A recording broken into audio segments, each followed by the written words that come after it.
Welcome to The Being Guide, the lifestyle podcast that celebrates diversity of thought on all things health, wellness, and being.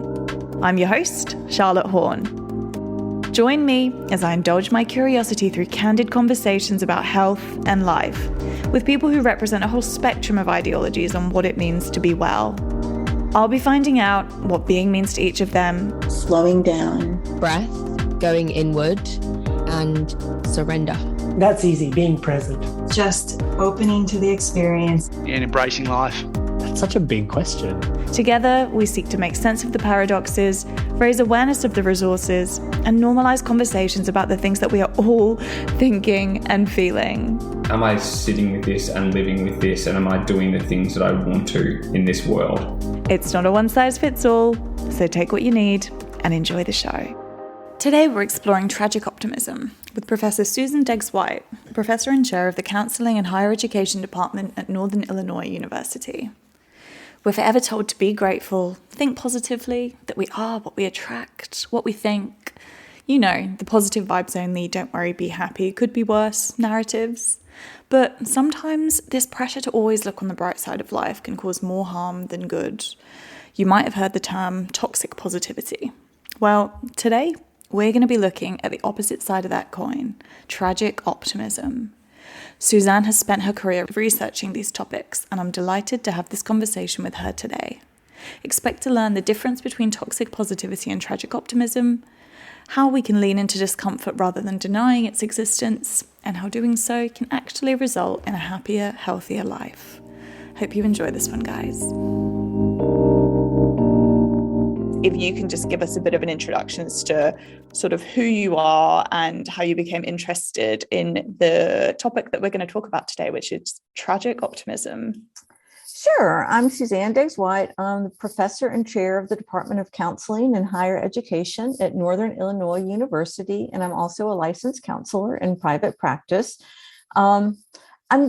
How I became interested in this really has to do with the pandemic, and my daughter's wedding had to be postponed. I had to go to a Zoomerl for a dear uncle that passed away. A lot of things changed and happened, and I've always been a very optimistic person myself, and yet there were so many tragedies we were watching unfold, that, and then here in the States, the civil rights issues, Black Lives Matter, so many tragic things were going on, and yet there were still so many reasons to be hopeful because life was continuing. We realized how much relationships meant to us. Small moments that we'd taken for granted in life suddenly took on greater meaning, just the connections with people. And growing up, my mother had always told me, hope for the best, but expect the worst, and I'd never be disappointed. And to me, I used to think, why is she trying to be a buzzkill? Why is she trying to make me feel like things wouldn't work out? But as I began to reflect on that and looking for ways to find meaning as our lives were shifting, I figured there had to be a different way to put a spin on life and to understand. And that was when I happened into the idea of tragic optimism by way of the idea of toxic positivity, because there's some folks who are always upbeat, and yet it doesn't make sense sometimes to me to always be upbeat because so many negative consequences can happen. So that's kind of my long way of coming around. Growing up, I was exposed to tragic optimism and didn't have a name for it. During the pandemic, I realized tragic optimism was what was necessary to find meaning and to move forward when so many things were cascading around us. And that is how I happened into it. And it just made so much sense and really resonated with how I tend to view the world.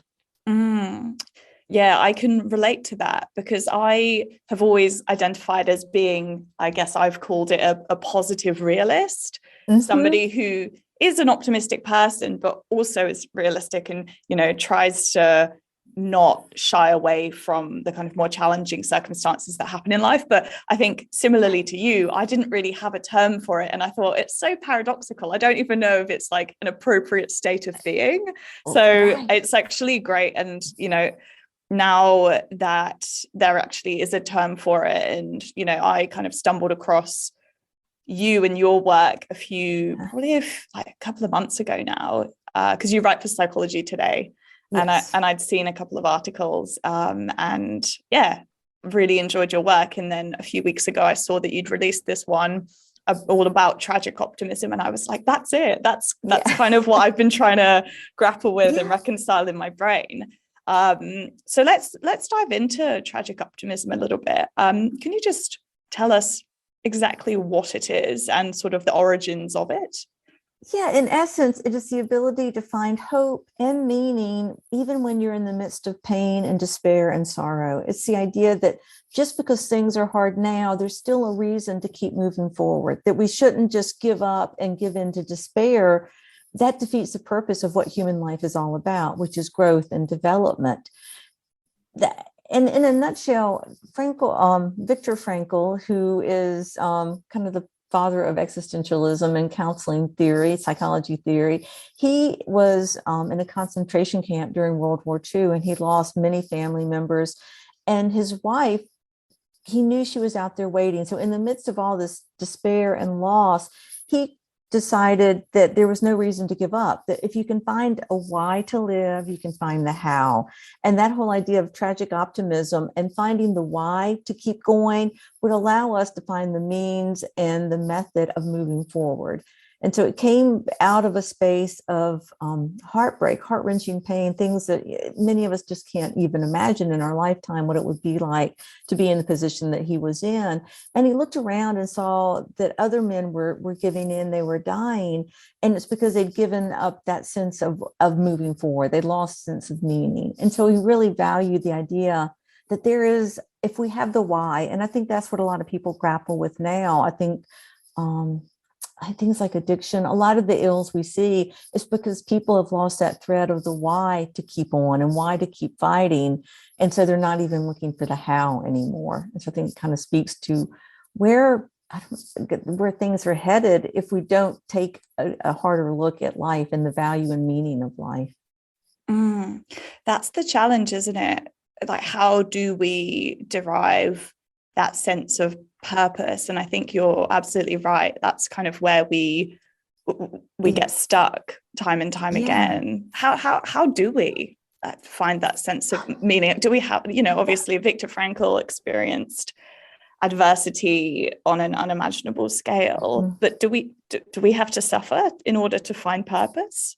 No, we don't have to suffer, but we have to accept that life, there's going to be suffering, and the suffering varies on so many scales. I mean, some of us can, I don't know, we're in the checkout, we go to a restaurant and what we want to order, we order it from the menu. Oh, we're out of that today. I mean, that can be suffering for some. Others suffer great losses. As I said, the pandemic, I think, all opened us up to the idea of what is it we truly value and what kind of losses are we experiencing. And so many people lost so much. I mean, I think in terms of lost livelihoods, lost lives, relationships that suffered because of the distance. We don't have to suffer, but we have to admit that there is suffering, there is despair in life, and we can't pretend like it doesn't exist. We have to acknowledge it. And we don't have to suffer to be happy, but when we do suffer, we should recognize it helps illuminate for us the power of joy, the power of contentment, the power of satisfaction. There have been some studies on why listening to sad music makes us feel good. And I've been kind of looking at that recently because I think about if you hear a certain song, it can be classical, it can be an Adele heartbreak song, it can be any kind of song. And when we hear that sadness, we feel good because it helps, it somehow tricks the brain into producing oxytocin. It makes us understand another's perspective. And I think that to be alive is to be aware of all things in life, other people's experiences, and to know that suffering exists, which helps us be more grateful for the joy in life. And I think as folks who pretend like there is no suffering and no pain, who are denying so much, and they're keeping other people at a distance. Because I really truly believe that it is connection, social connection, and relationships that are going to bring meaning. And when people turn to ways to avoid suffering, I think addiction is one big area. As a counselor, that's something I see a lot of. We hear so much about it. And addiction is a way to cut yourself off from all feeling. And when we deny feeling, we cut ourselves off from relationship. And then in fact, we're choosing despair and pain over connection and joy, even if it's fleeting.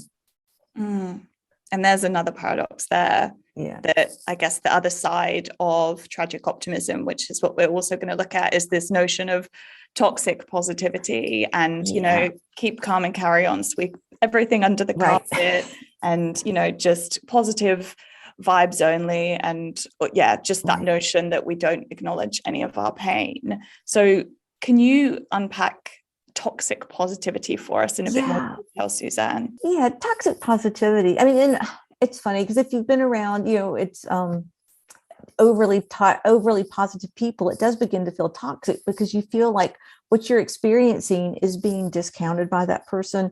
When someone doesn't allow us to acknowledge the pain, we're not allowed to be genuine. And toxic positivity is that idea that we can't acknowledge that negative emotions exist, that we have to avoid even not just feeling them, but allowing other people to express them. And what happens when we're toxically positive, we can overlook real harm that's going on. If you tell me, you and your partner get into fights a lot, and I say, oh, but that's all right, every couple fights, but actually the fights are turning into some type of abuse, whether it's emotional, verbal, sexual, whatever kind of abuse it might be, I'm not giving you the space to address that. Or if good vibes only, when things were not allowing me to be authentic and intimate in a relationship or vulnerable, when I'm not allowed to bring my full self. And so toxic positivity can blunt the force of pain, but you're also taking away that sense of being real and showing up. And I think that sense of authenticity and integrity are so important because it's only when we're able to be in relation to others in those kind of vulnerable, authentic ways that we can really have a true relationship that can have meaning and value. We can enjoy being around people who are upbeat, but being upbeat doesn't mean not allowing other people to have negative feelings. It means you're going to be able to be upbeat about life in general. So it's not toxic positivity. I think we all know, I think we've all experienced being around people like that. I kind of raised in a household where I think tragic optimism was the mood. Toxic positivity kind of sets my teeth on edge. And I think we feel that like we can't be ourselves. And you feel like these people aren't genuine. And I think that loss of genuineness in a person because they can't acknowledge the full circle of human experience. And so I think that it cuts down on honest relationships. It makes people feel belittled. It makes people feel less than, and it might bring up shame for having your emotions that aren't the ones other people want to see.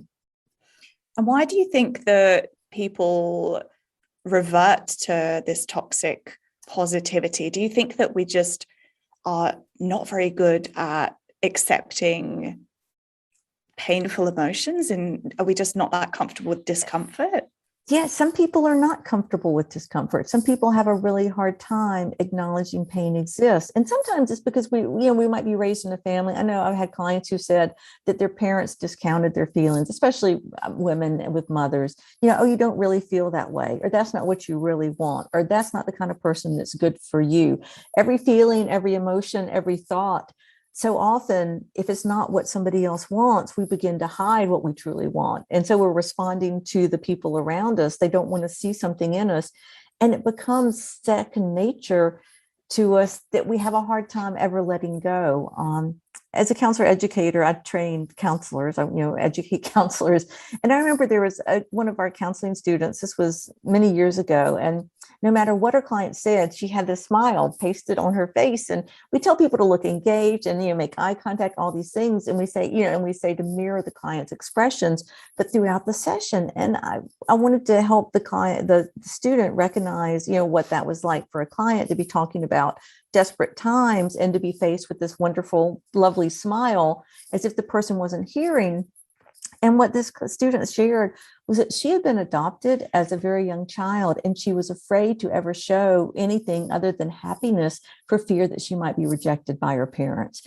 And so for her, she was in this space where she felt to be anything other than toxically positive and happy and not being real was going to be a risk to her well-being. And that's kind of an extreme example of how someone who wants to help other people ends up in this field. But then what we've learned as children, it has to be brought to our awareness. And so some toxically positive people may not even be aware of the damage that they may be doing to others and to their relationships.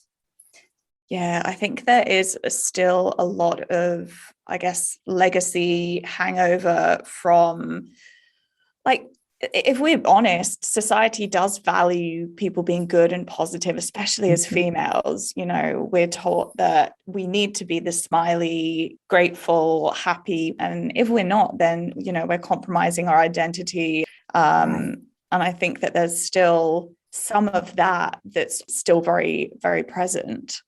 Yeah, women are taught to, you know, to come in second. They're taught that it's okay not to be as good as. They're taught to get a man. This is what you have to do. I mean, there's so many rules and lessons that women learn to sublimate their own true selves in order to please someone else, that it makes it very easy for them to fall into that habit of being what they think other people want them to be. Absolutely. There's also such a modern day movement of, it's really conflicting because there's like a lot of literature that suggests that we can completely change our mindset, and we should be completely changing our mindset, and we should wake up and we should be filling our brains with positive affirmations and just manipulating our way into feeling a certain way, which I can understand, you know, from one standpoint. Of course, everybody wants to go through life feeling as good and happy and healthy as they possibly can. But how realistic do you think this is? And is it potentially damaging long term? To never acknowledge that life is hard, to never admit the pain you suffer, it isn't healthy. You hold it in, and research shows that if we're always sublimating our emotions, if we're always biting our tongue, if we're always keeping from saying and expressing the things we need to express, high blood pressure, cardiovascular disease, even obesity can be a result of that, because your body continues to produce cortisol. Cortisol creates the belly fat, and you're always in a stressed mode. And that fight or flight mode or fear, it locks us in, and it's negative for our mental health and for our physical health. Even longevity is connected to optimism, positive optimism, and realistic optimism. But when we're toxically positive, the damage we do is we don't even get the benefits of being optimistic, because we're so toxically positive that we're negating any real processing of emotions. And when I've worked with clients, one of the things that always can come up, I've just seen it so many times with women, they have swallowed and stuffed their feelings so much. That's, we stuff our feelings. Women aren't allowed to express their negative feelings. They're not allowed to express discomfort. We're not allowed to express dissatisfaction. And so when we stuff our feelings, we hold them down. And oftentimes it may come up, like I said, eating disorders can be a result of that, physical health problems, stress, high blood pressure, heart rate pounding. And these are all things because we're locking in parts of ourselves we need to express. And it's okay to use positive affirmations. It's good to have a positive attitude, that optimism, but it's not optimism to the exclusion of any kind of negative feelings. So there's that balance we have to reach physically, emotionally, mentally, and relationally. I feel like the balance could be a tricky thing to strike. And I'm just, as you're talking, thinking, okay, so we are striving to be more accepting of our experience, allowing things to come up. But I guess with all of the, as you said in the intro, everything that's going on, particularly in your part of the world, on a global scale, with wars going on and school shootings, and then on, I guess, a more person-to-person level, everyone suffers their own adversity and their own struggles. How do we let that in without becoming consumed by it, and then almost veering over into just, feeling really debilitated by the overwhelming suffering that's going on in the world, and actually then just becoming either pessimistic or even more dissociated? Yeah. And it is tough. I think when I think about all the things we're facing now, or I mean, it's unbelievable to me, all the things kind of coming together at the same time in history. And how do we balance? Horrible things are happening, but if I don't find a way to find meaning in life, then it is kind of giving up. It's dissociating from what's going on. Loss of life, it is tragic, and it hurts, and to have that empathy for people who have lost people, empathy for even the people I think about, so much pain in so many ways that we wouldn't expect. And what we have to do is, one, acknowledge that pain exists. It does, but that doesn't mean that human life, that should make us value human life and human connection even more.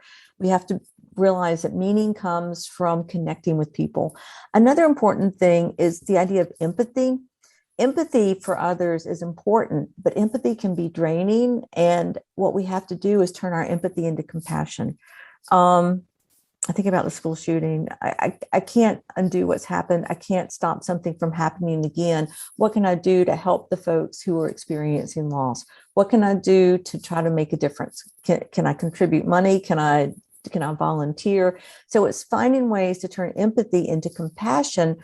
Empathy is inert. Empathy is just something we feel. We get stuck in that loss, and highly empathetic people can feel overwhelmed by these things, but by finding ways to turn that empathy into compassion, which is an active practice. It's like homelessness. I feel, we feel empathy for people who don't have a home. Turn that into compassion by what can you do? Can you buy a meal? Can you, find a job? Can you do something for this person? Because when we're able to do that, it takes us into that space of altruism. And altruism is one of these magic things that when we do something good for someone, it makes us feel good in return. And we feel, we value the work we're doing. We value ourselves. We value the difference we can make. So yes, there is suffering. What can I do to help alleviate that suffering? Mm-hmm. Yes, things have been hard on me, but what are the things I can be grateful for? And what are the things I can do to move forward? And what are the hopes and goals I have that will help me move forward? Because we can't, it's being with clients. I found that it's so hard for them to be with their emotions, to sit with sadness, to sit with heartache, to sit with fear. We want to push all those away because it's so much safer not to feel them. But when we allow ourselves to feel them, we can process them, we can make sense of them, and we can do something with them. And it's when we don't allow ourselves to feel our feelings and do something with them that they get locked, that, like I said, we lock them inside and they turn, they're going to come out. That's, it's like the person at work who's mad at their boss comes home and yells at their family because it's safe. So rather than having feelings come out inappropriately, learning to accept, I've had a rough day at work. I'm really mad at my boss. I need to do something constructive to deal with that and not sublimate and pretend like everything is fine. It's that inauthenticity with ourselves that leads us into that danger zone. Is there an optimal window of time in which you should allow yourself to sort of wallow and in that like acceptance phase? Or I guess, at what point does it become wallowing and then you actually do need to take action? Yeah, because we need to feel, we do need to feel, but when wallowing becomes ruminating, when something, I think about when I'm really upset at something at work and I come home and I talk about it. If I'm still talking about it at bedtime, I've got to do something. It's going on too long. I'm not taking action. So for me, if a small event happens, but then if you lose someone or if something truly tragic happens, it's going to take up space, but you have to be able to balance it out. It's kind of that rumination. We all love to, when we're mad, we might ruminate, and depression can spring from rumination, which that kind of that sitting with emotions. But realizing that I've talked about it too many times, I've done research on friendship and, we all want friends to listen to us. But when a friend just can't get off a subject, when friends say, oh, you got to stop talking about that, or what are you going to do next? Or a family member says, I understand you're frustrated. What can we do to make it better? We kind of sometimes have to look to external clues that we're going on too long about something. We've sat with something too long. But when we focus more on that than the good things happening around us, or when we can't find a reason to think there's hope, those are, kind of those warning signs that we're ruminating, we're not sitting with. kind of that difference when it's constantly playing, or when we realize we've been watching TV, but we haven't watched anything, or reading a book, we haven't read a word because we can't let go. It's a sign that we need to do something with that, to work through it, process it, journal about it, do something to feel like we're taking action. Because that's the whole thing about tragic optimism. It's about taking action and moving forward. It's not about getting mired in something that's negative. Speaking of negativity, it's well documented that as humans we have this negativity bias. Do you think that just looking at optimism and pessimism on this kind of continuum, are we born with a predisposition to be more one way or the other? Yeah, well, you talk about the negativity bias, and part of that is one of these interesting evolutionarily programmed things that, so if I don't know, I always use it, like if I poke a woolly mammoth and it turns around to go after me, I'm going to learn not to poke a woolly mammoth. And every time I see an animal that reminds me of that, I'm going to assume this thing might cause me harm. It's like you teach a child the stove is always hot. That way, it's negatively biasing them that be careful before you do things. So really focusing, our brains focus on the negative things that happen. It's like one slight or one unkind comment needs, I don't know, half a dozen positive comments to undo it, because we get it's so annoying. It is. It's so very annoying. And it hurts more, but it's because we're trained to look for those. We're trained our brains because they're going to protect us. I think about comments at the end of a semester from students about a class. We get student feedback, and that one complaint is going to stay with me longer than 6 people saying I did a wonderful job. It's just because, and then I'm going to think, what did I do? How can I avoid that? Because we're trained to protect ourselves. So all of us have that kind of negative confirmation bias.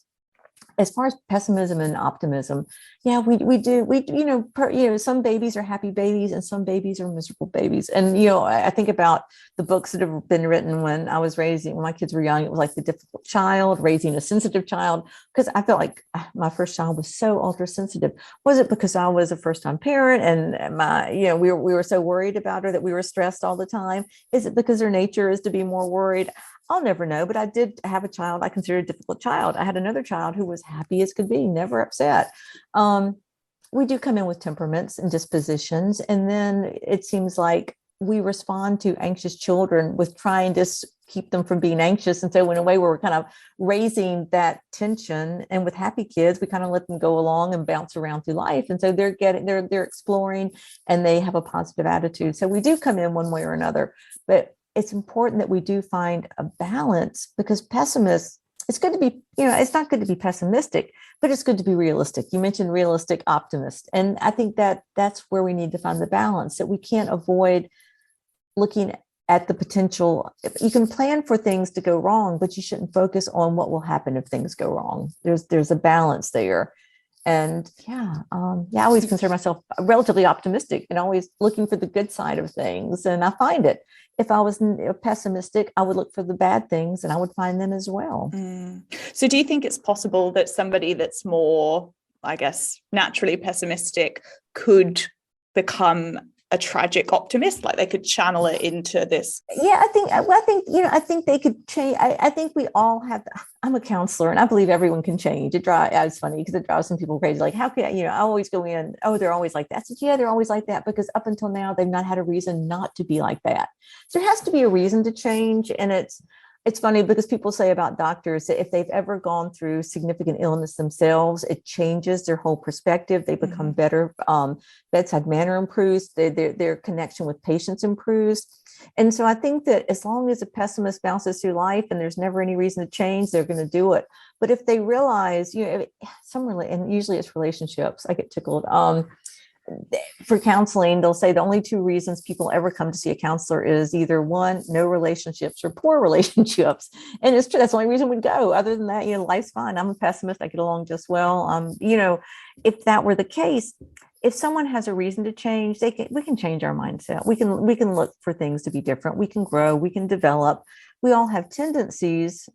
it's like a diet. I mean, there are things like we can eat healthy. I really like, I like salty junk food. That is my thing. I love that kind of stuff, but I know it's not good for me. And so I can make a choice not to go for that. I may miss it. I may have tendencies to want it, but I'm going to make choices that are going to be healthier for me. And it's like, attitude. It's like studying, teaching kids to focus more on their schoolwork.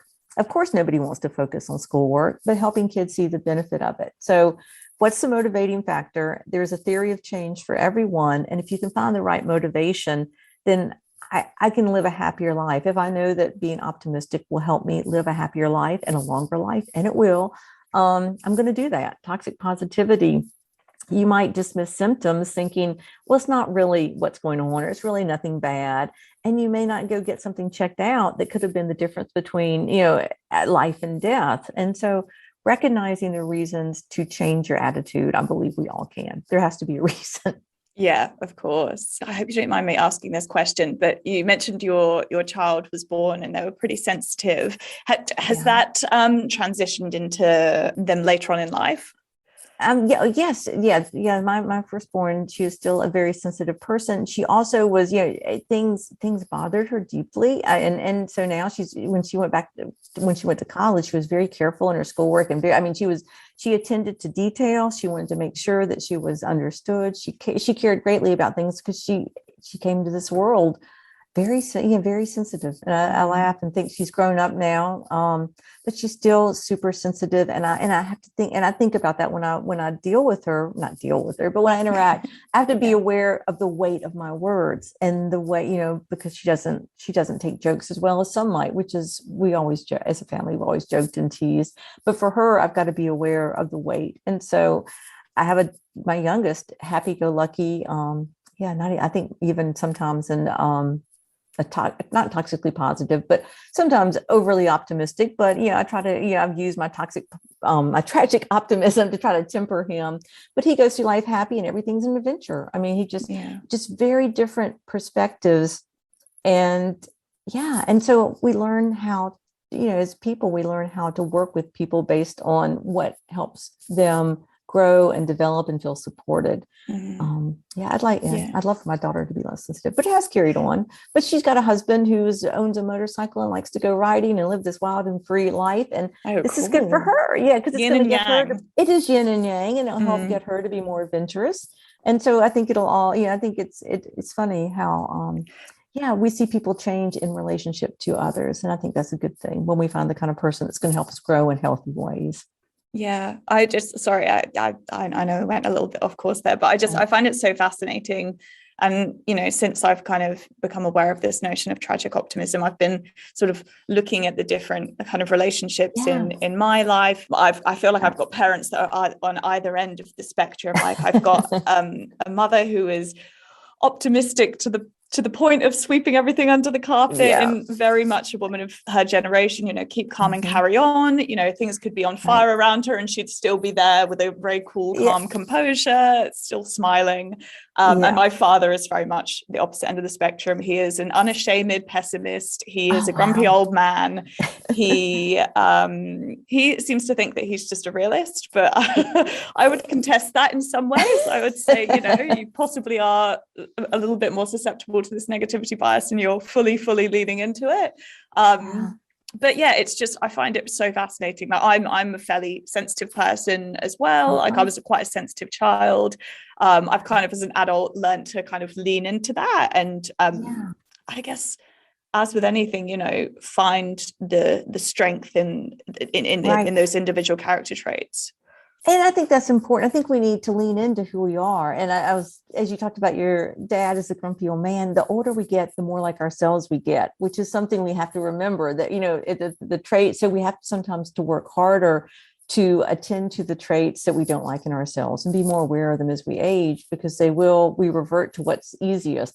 And sometimes our negative traits are what come naturally. And so being constantly, if we want to make sure we stay Yeah, it depends. It depends. I just sit there and think about how some relationships, when as couples age, things that didn't bother them suddenly bother them about one another because they're reverting to these behaviors that they'd managed to kind of keep at bay. And so just to kind of be aware of change, that we do change over time and become more and more like ourselves.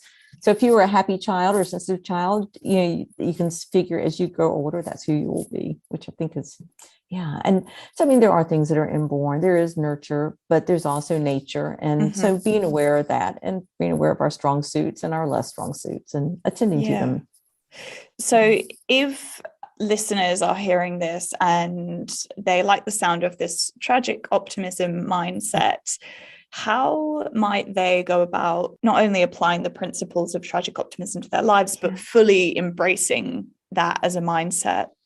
Well, I think the first step is acknowledging, that if something negative happens, it's okay. It is, it's okay to be not okay.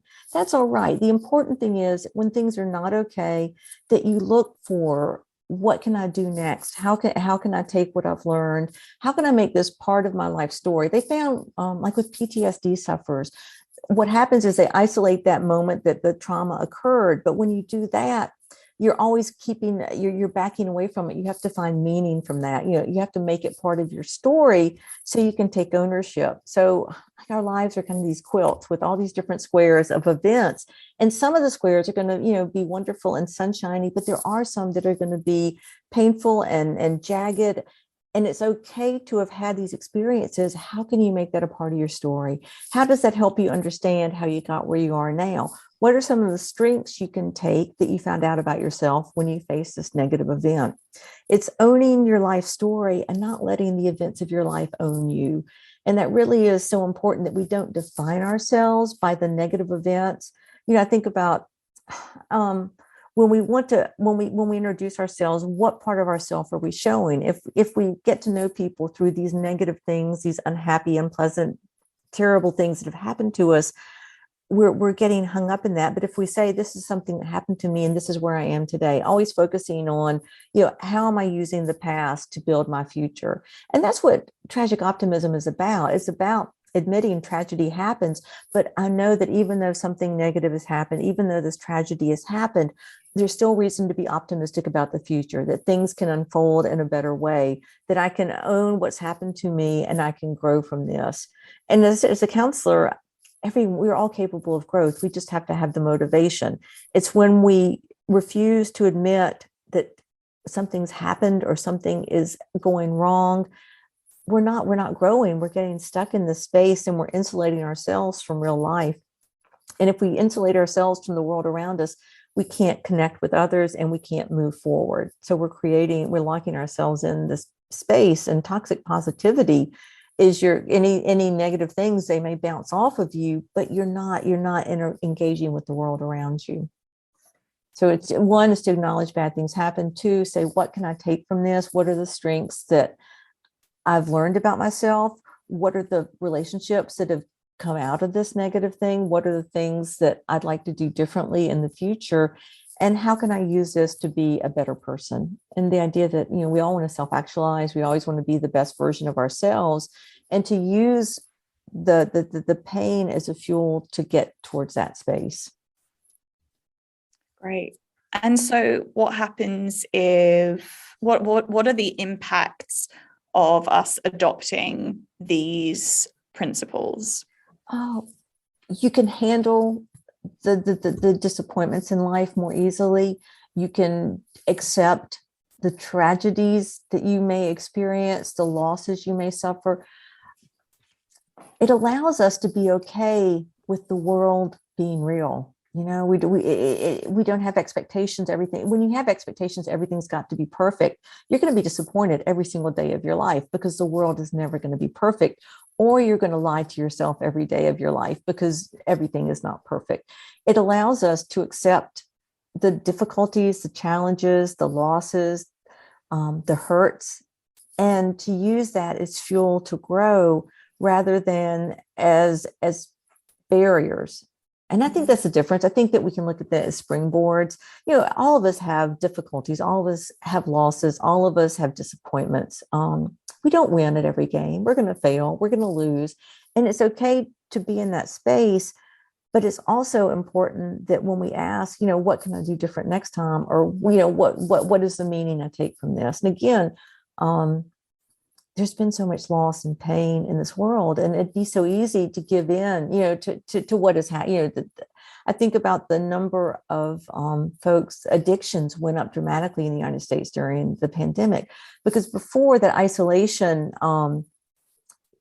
even if we just had casual connections, I did a study kind of in the height of the pandemic, and the people that were the most satisfied with life were those who had the greatest number of acquaintances, that just people they see at the coffee shop. It wasn't good friends they needed. What they needed were still ways to interact. So like when the person dropped your groceries off, to connect, to speak to them even through the door, to still have that sense of I'm connecting to someone. And so it's that sense that we have to stay connected to other people. We have to find meaning in this, and we have to imagine that there's a better day coming up, but not denying that today is a crappy, awful, miserable, bad day. Yeah. That's it, isn't it? It all comes back to human connection. And I loved that. It was another article of yours that I read, all around the power of friendships, and having even just those kind of the small interactions in your day with acquaintances and just random connections, people that you see in your community. It's all of those things that add to the color of your life and make you feel more connected, which it's so essential, because if we exist in a vacuum, it's like, what meaning does our life have if we don't engage with others? And we need that sense of connection to another. We just do it. And our civilization was built on social connection and collaboration and cohesion. And we need that. It's like the skin hunger, which was in, when older adults don't get that connection, it just decreases their health, longevity, all these things. We need to be connected. We need to feel that we're part of a pack. Animals. And I guess, the quality of those relationships is also very important. So how do we show up for others through tragic optimism? We show up by being present and offering support. Sometimes there's nothing we can do. When someone loses someone, we can't do anything to stop their hurt, but we can be present to support them as they move through their pain. And I think we sometimes, people say, I don't know what to say when someone's lost someone. I don't know what to say to someone who's divorced. I don't know. You don't, it's just, I'm here for you. And I'm here. What can I do for you? If I can do nothing else, let me just be there to support you. And it's presence of people. I think about the meaning people can get from like a hug and an embrace when we didn't get to embrace people for so long, and just the way it felt. It just was like a shot of endorphins, because we need to know people care about us. And it's that sense we need to have in studies of mattering is essential to a sense of a meaningful life. We need to matter to someone. And like I said, even those distant connections, I think about the delivery drivers, or, to have an interaction with them, the cashier. just so you're alive, and it's through relationship that we are alive. We exist in this little vacuum, which is toxic positivity. It's a vacuum because you're rejecting anything negative, anything real. And relationships are about pain and suffering and being there for one another. Toxic positivity really is a form of avoidance, isn't it? Totally. Avoidance of reality, avoidance of any situation that might bring up any kind of negative emotions. It's so paradoxical. It is. That's the paradoxical piece of it. That's like tragic optimism is paradoxical, and toxic positivity. You're rejecting reality. You're rejecting authenticity and the people that care about you.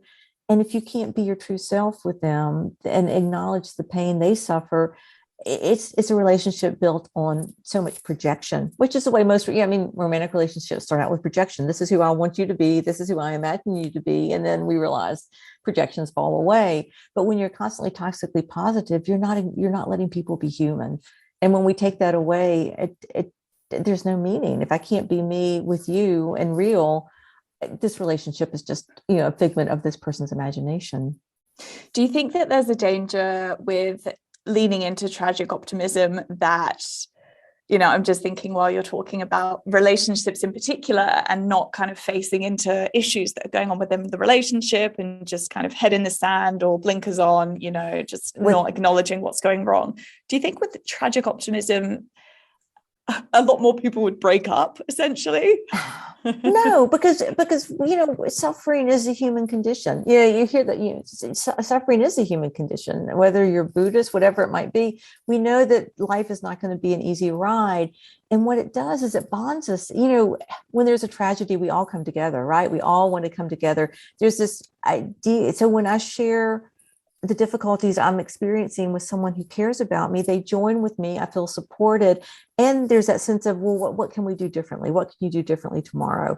I think that being honest and open, and if you can't, if you're tragically optimistic and you're with a toxic positivity person, someone's going to have to change, or the relationship won't thrive because you're on such different pages.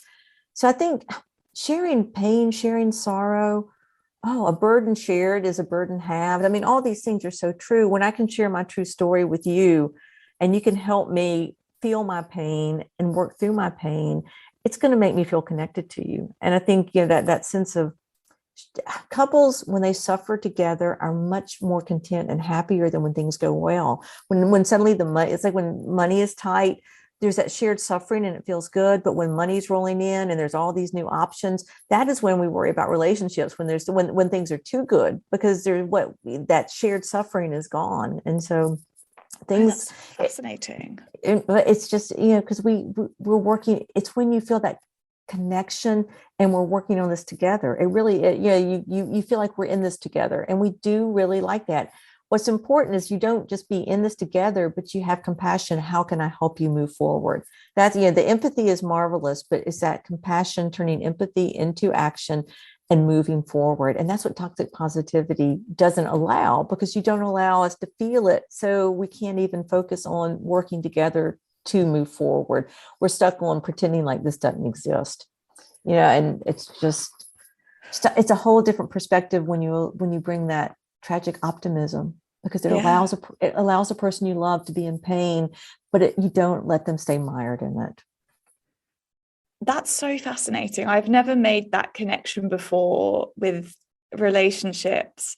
And do you think that that's, and this is going way off topic now, but do you think that that's why sometimes people in relationships can self-sabotage, because that shared suffering or causing some sort of, drama creates more connection and bond and something to connect over? Absolutely. If they'll create a drama and create, if they can't, that person needs to find a better way to do it, but it does, as long as there's a drama that's going to keep a couple together, and sometimes they'll go to great extents to create dramas because it's you and me facing this together. And that's going to be something that if it goes to that extent, it can be very dangerous. But you hear about people will self-sabotage to keep somebody. And it goes to codependency is what that goes to. If you get that far, if you're manufacturing things, it's that codependency. I can't live without you. I'm gonna, if you don't stay with me, and just creating. Oh goodness, and there are plenty of couples that do that. I mean, Wow. I feel like this is a whole other podcast episode. It is. It's a whole different thing. Yeah, it's going somewhere else. I'd rather stick, to tragic optimism, because couples like that exist, but there are ways that those people can change to get better. There's tragic optimism in action. Change is possible if they want to change. And usually, like I said, relationships, poor relationships, no relationships are what are encourage us to change. And if two toxically positive people end up together, they may stay toxically positive and oblivious to the world around them. And who knows where it's not going to be based on, this is who I am. It's going to be based on, I don't want to look at the bad stuff. Let's just focus on the good stuff. Yeah. I mean, plenty of relationships, I feel like, kind of go down that pathway and just stay kind of operating in ignorant bliss. Yeah. You just hold that projection up as long as you can. Yeah. Suzanne, I'm just conscious of your time. Was there anything else that you wanted to cover about tragic optimism that we haven't got around to before we head into the final part of the show? No, I think we've covered it, that it can be a learned art, but it definitely can be learned, and it can change your sense of self, your meaning in life, and your relationships with others for the better. I'm so grateful that you've brought all of this to the surface again. Obviously, Frankl's work has been pretty revolutionary. And his book, Man's Search for Meaning, is definitely worth a read if listeners haven't read it yet. It's actually a very short book as well. It is. You don't have to read the part on logotherapy at the end. You can just stick to the first part. And it just takes us to a space where it helps us appreciate our own lives and helps us learn the value of finding meaning. Yeah. It's very inspirational. Yeah. And many psychologists have kind of built upon his work since then. And I've actually, in some other research I was doing for something else, I was reminded of the work of James Stockdale. He came up with the Stockdale paradox, which is so closely aligned to Viktor Frankl's work. I think his kind of overarching philosophy is maintaining hope whilst accepting reality. Right. And so it's so closely aligned, and like the work that's kind of been built off the back of that as well is just, I think it's a real optimal way of being if we can try and tap into it. And it aligns with acceptance and commitment therapy, which is accepting what is happening around you and committing to making change moving forward. And it's what we need to do in St. Francis prayer. Accept the things you cannot change the things you can, and have the wisdom to know the difference. Beautiful. Yeah. Thank you so much for rounding that out for us, Suzanne. And if you are happy to do so, I've got a few questions that I ask all of my guests at the end of the episodes. Okay. A bit of a quick fire round. All right. Okay, let's jump into it. I always enjoy doing this because I get such wide-ranging responses. And it doesn't need to be anything profound. It can be, it doesn't need to be, it can be short, long, whatever. It's supposed to be quick fire, but I tend to not be very good at sticking to it because when my guests start talking, I'm like, oh yeah, I need to know more. But anyway, right, we'll try and do quick fire. Okay, so first question is, what is the best advice you have been given? Bloom where you're planted. Absolutely. Great. Yeah. Which is very tragically optimistic that, you can end up in a sidewalk, or you can end up in a lush garden, but bloom where you're planted, because there's things you can do wherever you are. And what's the worst advice you've been given? Put yourself last. As a woman, put yourself last. Everyone else first. Because if you don't put yourself first, then you're not going to be able to take care of anyone around you. Yeah. What's the biggest lesson you've learned?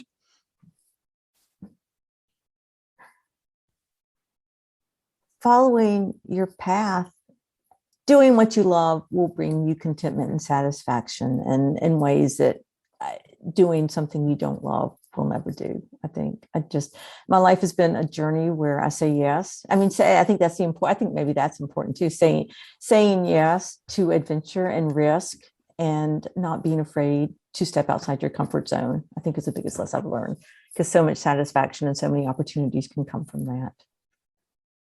Great. Next question. Who or what inspires you the most? Gosh, I'm inspired by so many. I'm inspired by my students.